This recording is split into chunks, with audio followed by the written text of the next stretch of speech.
চলে যেতে হবে। দালান ঘর, বাড়ি ঘর, টাকা পয়সার জন্য পাগল হয়ে থাকি আমরা, কিন্তু এটা আমার আসল ঘর নয়। যেই গোসলখানাটারে আমি এত সুন্দর করে টাইলস করে ইটালিয়ান ফিটিংস দিয়ে বানালাম, আমার জীবনের শেষ গোসলটা কি ওই গোসলখানায় হবে? কথা বলেন। যেখানে লাশ ধোয়ায় ওইখানে আমার গোসল হবে, এগুলো আমরা ভাবতে চাই না। কবরের জীবনটা আসল জীবন।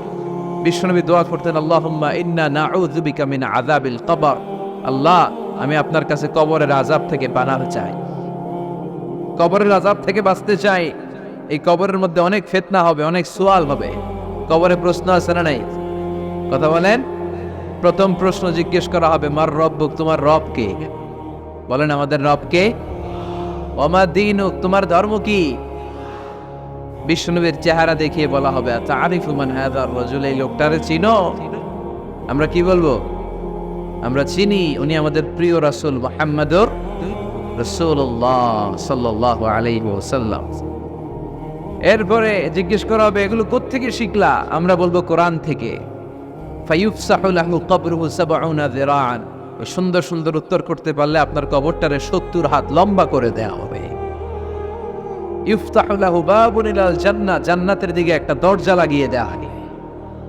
ইউলবাসু মিন লিবাসি আহলিল জান্নাহ, জান্নাতীদের পোশাক পরিয়ে দেয়া হবে। জান্নাতের পোশাক কেমন হবে জানেন? রেশমের পোশাক। ওয়া লিবাসুহুম ফিহা হারির, the dress will be in Jannah with fine green silk with the gold embroidery. জান্নাতে যারা থাকবে তাদের পোশাক হবে পাতলা সবুজ রঙের রেশমের কাপড়ের পোশাক, যেটার মধ্যে গোল্ডের, স্বর্ণের ডিজাইন করা, এমব্রয়ডারি করা থাকবে। ওই পোশাক পরিয়ে দেওয়া হবে। আর বলা হবে নাম কান্নাউমিল আরুস, বাসর রাতে জামাই যেমনি আনন্দে ঘুমায় তুমিও ঘুমাও। দুনিয়াতে অনেক কষ্ট সহ্য করছো, দুনিয়াতে পুলিশের দৌড়ানি, র্যাবের দৌড়ানি, আছে না নাই? ইসলামের পক্ষে যারা কথা বলে নিজ এলাকায় পরবাসী, আছে না নাই? আহা, মামলা হামলা, চক্কি ঝামেলা ঝুঁকি, একটার পর একটা, তার পিছু ছাড়ে না।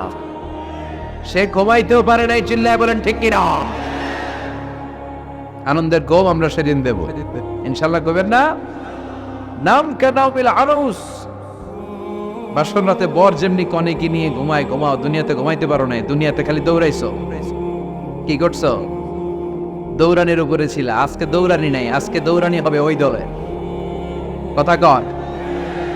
যারা ইসলামের পক্ষে ছিল না, আজীবন ইসলামরে বাঁশ দিয়েছে, আজকে ওদেরকে বাঁশ দেওয়ার পালা। সেদিন হিসেব উল্টে যাবে। কথা বলেন। এবার ওদেরকে প্রশ্ন করা হবে, তুই ক মার রব্বুক, কয় আমি জানি না।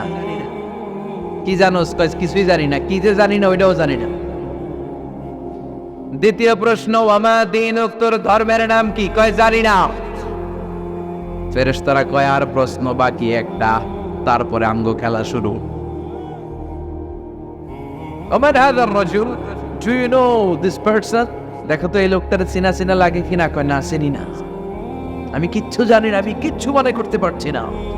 খালি আমি মদ খাইতাম আর চিয়ার্স করতাম, এটা মনে আছে। আমি ইসলামের বিরুদ্ধে দৌড়াতাম, ইসলামের পক্ষের শক্তির উপর হামলা চালাতাম, এগুলো মনে আছে। কোরআনের বিরুদ্ধে ছিলাম, ইসলামের বিরুদ্ধে ছিলাম, বিশ্বনবীর বিরুদ্ধে ছিলাম। বিশ্বনবীর বিরুদ্ধে আমি বিষোদাগার করতাম, ইসলামের বিরুদ্ধে আমি জনপ্রচারণা চালাতাম। আজীবন আমার জীবনটারে আমি কাটিয়েছি ইসলামের বিপক্ষে। সুদ, ঘুষ, দুর্নীতি, যৌতুক, মদ ছিল আমার নিত্য সঙ্গী। আমি কিচ্ছু মনে করতে পারছি না, আমার ধর্ম নাই, আমার কিছুই মনে নাই। ফেরেশতারা বলবে, ঠিক আছে, এবার আমগো খেলা শুরু। ফায়ুতরাফু বিমাতারিকা মিন হাদিদ, লোহার হাতুড়ি দিয়ে এবার ওর পিটানো শুরু। পিটাতে পিটাতে ওর গায়ের গোশত আর মাসেলগুলো থেতলে ফেলা হবে। ইয়কালু লিল আরদি ইলতাইমি, জমিনকে বলা হবে চাপ দাও। ফাতাখতালিফা আতলাউ, ওয়াল আয়াযু বিল্লাহ। কবরের এক পাশের মাটি আরেক পাশের মাটি এমন ভাবে চাপ দিবে, ডান পাশের পাঁজরের হাড় বাম দিকে ঢুকে যাবে, বাম দিকের হাড়টি ডান পাশে এসে যাবে। ওর চিৎকারে পুরো কবরস্থানটা থারথার করে কাঁপবে। ওরে বাঁচানোর তখন কেউ থাকবে না। ওর ক্ষমতা, ওর দাপট, ওর হুঙ্কার, ওর অহংকার ওরে বাঁচাতে পারবে না। চিল্লায় বলেন ঠিক কিনা? হাত্তা সাআত, কিয়ামত পর্যন্ত কিয়ামত পর্যন্ত এই দুর্বিষহ জীবন সময় তার কাটতেই থাকবে। আল্লাহ কবরের এই আযাব থেকে তুমি আমাদেরকে বাঁচাও। সূরাতুল মুলক যারা নিয়মিত তেলাওয়াত করবে, আল্লাহর মেহেরবানিতে তাদের কবরে কোনো আযাব হবে না। পড়তে রাজি আছেন? কথা কয় না। পড়তে রাজি আছেন সবাই? বিষ্ণু বললেন এখানেই শেষ নয়, আরো আছে। শাফাআত লি সাহিবিহা, এই সূরাটা কিয়ামতের দিন এই সূরা যে তেলাওয়াত করবে তার পক্ষে সুপারিশ করবে।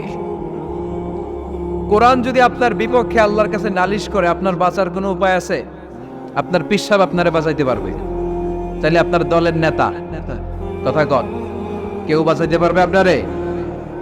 কোরআন যেমনি আপনার বিরুদ্ধে দাঁড়ালে আপনারে বাঁচাতে পারবে না, কোরআন তেমনি আপনার পক্ষে দাঁড়ালে আল্লাহ আপনারে ফেলে দিতে পারবে না। কোরআন আপনার পক্ষে থাকলে আল্লাহ আপনাকে দয়া করবেনি। বিষ্ণু বলেছেন ইকরাউল কোরআন ফাইন্নাহু ইয়াতি ইয়াউমাল কিয়ামাতি শাফিআন লিআসহাবি। কোরআন তেলাওয়াত করো, কেননা কোরআনের তেলাওয়াত এটা কিয়ামতের দিন তোমার জন্য সুপারিশ হয়ে দাঁড়াবে। এজন্য বিষ্ণু বললেন যে ব্যক্তি সূরাতুল মুলক নিয়মিত তেলাওয়াত করবে, এই সূরাটা কিয়ামতের দিন ওই তেলাওয়াতকারীর জন্য আল্লাহর কাছে সুপারিশ করবে। এখানেই শেষ নয়, বিষ্ণু বললেন খাসামাত আন সাহিবিহা, এই সূরা যে তেলাওয়াত করবে তার পক্ষে আল্লাহর সাথে এই সূরাটা দাঁড়িয়ে তার পক্ষ নিয়ে আল্লাহর সাথে তর্ক করবে, ঝগড়া করবে। আল্লাহ তুমি ওরে জান্নাত দিবা না কেন? ওরে মাফ করবা না কেন? তুমি না গফুর, তুমি না গফফার, তুমি না রাহিম, তুমি না রাহমান, তুমি মাফ করে দাও। ও মিয়া, সুপারিশ করতেছে কে? সূরাতুল মুলক।